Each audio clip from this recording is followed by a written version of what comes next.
Swayam Prabha. Digital India. Educated India.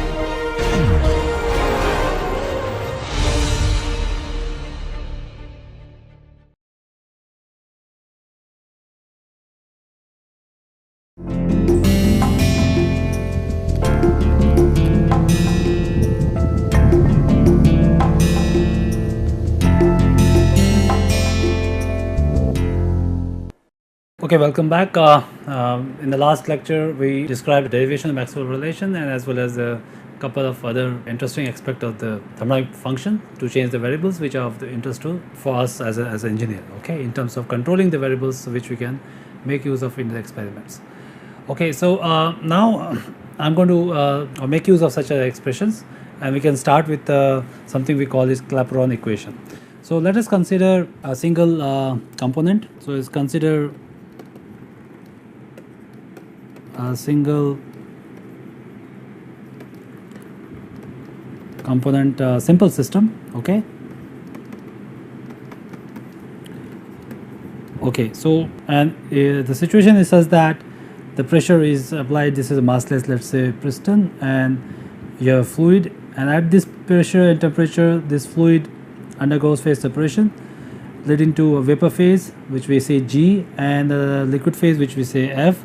And we know at equilibrium your Tg should be same as Tf, and pressure is F, and as well as assuming that, of course, what we are assuming here, the pressure is there is no change in the pressure in the vertical direction, we neglect that, and as well as the chemical potential which we haven't defined, but we'll make use of it here as something called mu G and mu F. Okay, now the phase transition occurs as this P and T, and we know that based on our last lecture that the variable which thermodynamic potential which has independent variables T and P is basically G. Okay, that is Gibbs free energy. So G becomes your natural thermodynamic potential, okay, for T and P. Okay, now given that this the fluid at equilibrium, you have the same variables P and T. At equilibrium your G of fluid is same as G of gas. Okay, or in other word, dG of F is same as dG of G, the vapor phase. Okay, so this is the condition for equilibrium. This has to be same at your PT for a simple component system. Okay, and we can now make use of the definition of dG, which is as F dt plus Vf dP, and this is same as minus Sg dt plus Vg dP, or we can rewrite this as Sg Sf dt is Vg. So this is at the saturation condition because these two phases, okay, are at saturation condition, and thus we can write this as dP by dt sat is Sg minus Sf Vg minus Vf, or Sfg Vfg. Okay, so this is one expression which we came up. Now instead of making use of the equality of your Gibbs free energy for this two phase system at a given T and P which are at equilibrium, we can also directly use Maxwell's relation. Okay, so I'll try to illustrate the use of Maxwell's relation. So of course we have four relations, Maxwell relations, so we will just use one of them which relates the derivative of pressure with T. Okay, but that's what we want. Now note that here for the case of your P sat is just a function of temperature, right? Okay, it doesn't depend on the volume. So the Maxwell relation tells you that this derivative, partial derivative, is related to del S by del V at T. Okay, and as I said, P is just a function of temperature and independent of variable at or during phase change. Okay, so what we can do is I can write this as simply dp instead of partial derivative. Since it's independent of v, I can write is at simply dp by dt. Okay, and use sat as a instead of just v. Now let's look at your PT diagram here.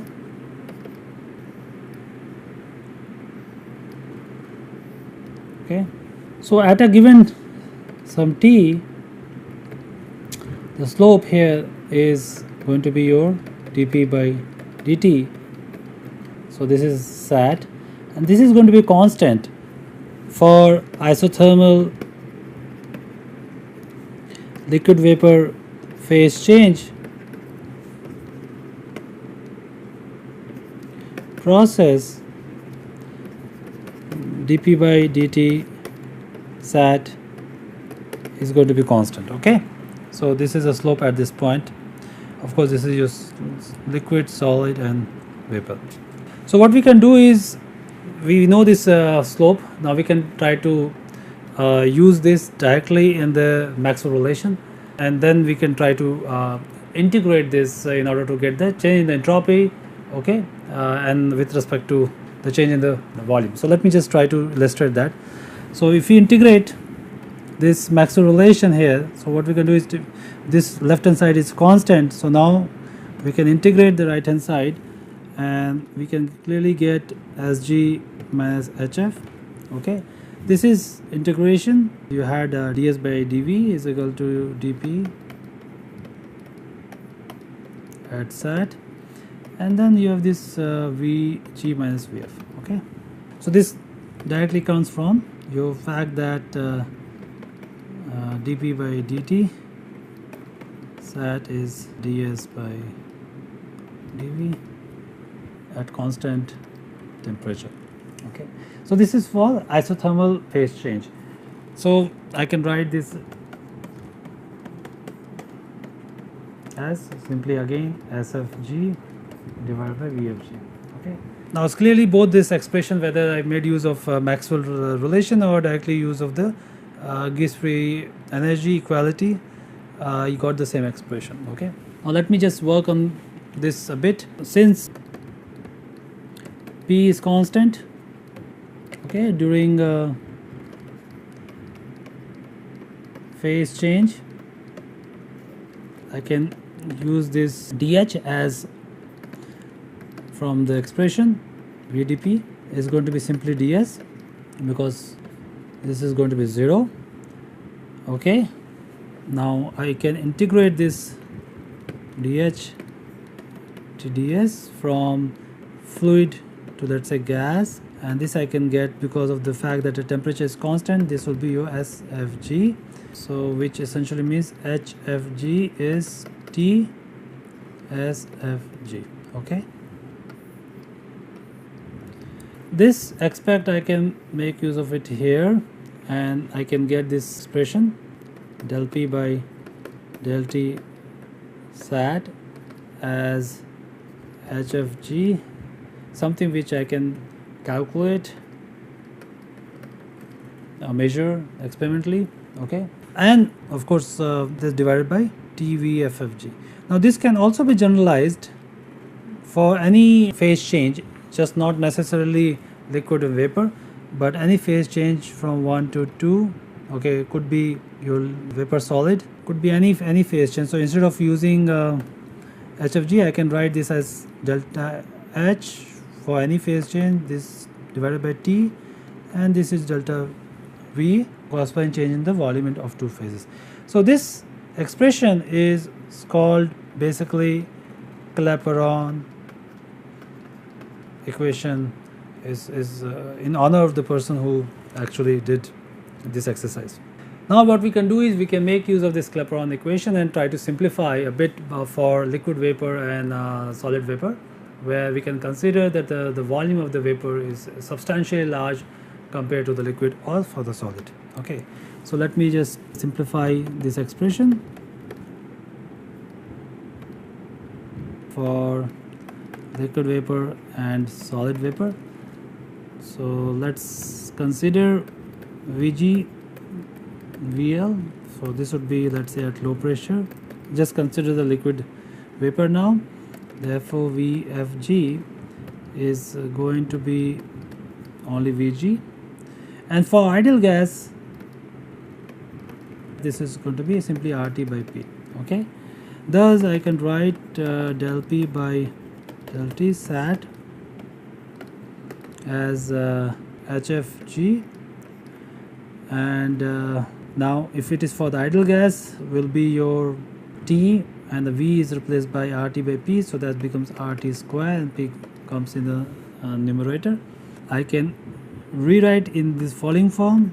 I can bring P in here, then it becomes d ln P dt, and that is going to be HFG RT square. Okay, this is sometimes also called Clausius Clapeyron equation. So what we can do is we can further make use of this expression and integrate it considering HFG constant for small range of temperature, and I can write this as ln P2 by P1 is equal to HFG by R 1 by T1 minus T2, or in general I can write ln P is minus HFG by RT plus some constant. Okay, so what does it mean? That this expression can be used to obtain the heat of vaporization by just looking at the slope of any substance.